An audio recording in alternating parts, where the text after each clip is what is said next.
انتهى دور المجموعات واتحدد خلاص دور ال16. خير اللهم اجعله خير. نص التوقعات بتاعتي خيشت باستثناء المجموعة التانية بتاعت البرازيل وسويسرا. فتعالوا كده نتكلم عن أسوأ المنتخبات اللي خرجت وأفضل اللي خرجوا، ومين المنتخبات اللي مستواها مهزوز في دور 16، ومين المنتخبات اللي ثابتة في المستوى، ومين المنتخبات اللي عملت مفاجآت. آه، وتعالوا شوية كده نتكلم عن دور 16 كده ونشوف هيحصل ايه. اهلا وسهلا بكم في حلقه جديده من رشه كوره. انت دور المجموعات كاس عالم كان مجنون، توقعات فيه ملوش كبير، هو التوقعات صعبه فيه ملوش كبير حرفيا. انت في الجوله الثالثه كل شويه تحصل مفاجآت، ده يصعد ده يطلع بره البطوله. لكن انا عاوز باختصار نكلمكم كده عن مين اسوأ المنتخبات اللي كانت خارجه بشكل يعر من البطوله. عندنا الكاتب، لان ده بقى الموضوع ملعبك.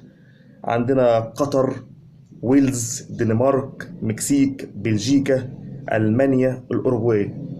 المنتخبات دي كانت خارجة مش موضوع خروج عادي، لا كان خروج بشكل مزري. وانا شخصيا لما تقول لي مين اسوأ منتخب فيهم كنت محتار ما بين بلجيكا والدنمارك، في النهايه اخترت بلجيكا. لما تقول انا اخترت بلجيكا. في المقابل عندنا في منتخبات عملت دور مجموعات قوي جدا رغم انهم خرجوا، زي الاكوادور، زي ايران، زي تونس، زي السعوديه، زي غانا، زي الكاميرون. ولما نقول يعني لما اختار مين احسن، مين اللي كان احسن منتخب كان ممكن نكمل، انا شخصيا محتار ما بين كنت اخترت ما بين الاكوادور والكاميرون. بس يعني اخترت الاكوادور، كنت حاسس انها ممكن تكمل، تستحق انها تكمل اكتر من كده. تمام. لما نقول طبعا اسوأ منتخب عربي كان قطر. منتخبات افريقيا السمراء لو طلعنا المغرب وتونس قدمت بطوله قويه جدا. انا بصراحه ما اقدرش اقول ان في منتخب فيهم كان سيء، حتى يعني غانا والكاميرون اللي خرجوا ما اقدرش اتكلم عليهم خالص. في المقابل عند دور المجموعات كان في منتخب، لو هختار حصان اسود طبعا بعد الاكوادور أنا كنت اخترتها في الجوله الثانيه، هنتكلم عن منتخب استراليا. منتخب استراليا عمل مفاجأتين من وجهة نظري: الفوز على تونس، والفوز على الدنمارك. كانوا مفاجأتين كبار في المجموعة دي. تمام. لما نتكلم بقى على الصاعدين عندنا، مش محتاجة أسس 16 منتخب، لكن عندنا في منتخبات ثابتة في المستوى، هي ما قدمتش جديد، ما قدمتش حاجة إيجابية كبيرة ولا قدمت بالسلب. عندنا السنغال، أمريكا، وكرواتيا وسويسرا.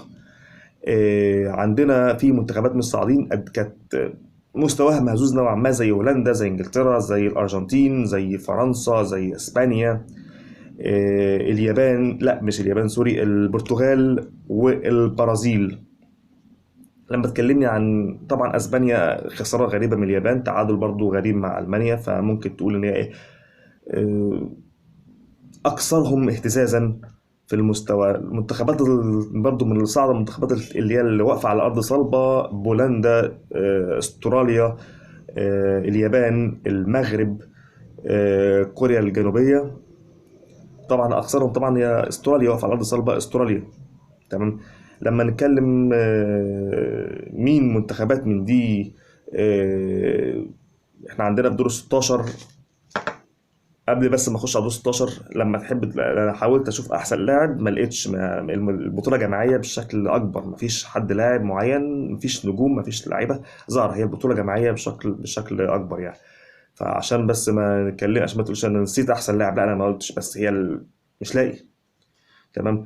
لما نتكلم بقى عن ماتش دور 16، عندنا هولندا، امريكا، عندنا السنغال، انجلترا، عندنا الارجنتين، استراليا، عندنا بولندا، فرنسا، مغرب، اسبانيا، كرواتيا، اليابان، البرتغال، سويسرا، البرازيل، كوريا الجنوبيه. مش قادر اتوقع حاجه، بس ممكن اقول لك ان في ماتش انا في ماتشات هتبقى رخمه شويه، زي ماتش هولندا امريكا، ماتش السنغال انجلترا. عندنا ايه تاني، ماتش البرتغال سويسرا. دي ماتشات رزلة، وفي ماتشات انا مش رزلة بقى، انا بقى هتوقع فيها، بس ماتشين هتوقع فيهم: استراليا الارجنتين. اتوقع، حاسس ان استراليا هتكمل كحصان اسود للبطولة. المغرب اسبانيا، حاسس برضو ان المغرب ليه لا، ممكن تعملها مع اسبانيا. دول اللي انا بتوقع لهم المرة دي، اللي هم ممكن يعملوا فجأة في دور 16 ويكملوا معانا لدور الثمانية بس. فانا مش عايز اتوقع ان انا خيشت في نص في المجموعات، خيشت في نص التوقعات، نصها خيشت. فانا مش حابب اتوقع في دور 16 بصراحه يعني، غير الماتشين دول يعني هم دول اتوقع لهم. ممكن قلت لكم في ماتشات رزله 50 50. تمام. بس افضل منتخبات شفتها في دور المجموعات عموما، عندنا هولندا، عندنا انجلترا، عندنا المغرب. انا شخصيا برشح منتخب المغرب، ده افضل منتخب شفته. تمام. كشغل، وحاسس المنتخب ده يقدر يعمل حاجه، ممكن يكمل حاجه، انه حتى لو المغرب اتخطت اسبانيا هي هتلاعب الفايز بالبرتغال وسويسرا. فليه لا ما نشوفش منتخب عربي موجود في المربع الذهبي حاسس انها قريبه المره دي. حاسس ان المغرب لو قدرت تتخطى اسبانيا هتتخطى الفايز بين البرتغال وسويسرا. بس لو حد عنده رأي مختلف أحب أشوف في الكومنتات، وأرجع أقول لك هو كأس عالم مجنون غريب، ما فيش فيه توقعات فيه. ما أعرفش، مش فاهم هل ده بسبب إن هو جاي توقيته نص الموسم فاللعيبة كلها فورمة واللعيبة كلها جاهزة، ولا ده ضعف يعني ضعف في المدربين مع في الخامة اللي معاهم، ولا اللعيبة اللي النجوم اللي بتيجي في المنتخبات الكبيرة جايه مكبرة دماغها خايفة على نفسها. مش عارف بصراحة، مش عارف بصراحة. بس هو ملوش كبير بصراحة يعني، مش عارف يعني. لا أنا قلت حتى يعني حتى فرنسا، البرازيل، الأرجنتين، مش قادر يعني. أنا مش قادر أحط إيدي عليهم إن هم دول خلاص رايحين ياخدوا كأس العالم. أنا قلت الجولة الأولى والثانية إن في فرنسا وإنجلترا والبرازيل وأسبانيا بعد بعد دور مجموعات لا برضو عادي جدا. ممكن البرازيل تخسر، ممكن فرنسا تخسر، ممكن إنجلترا تخسر، ممكن أسبانيا تخسر، عادي جدا.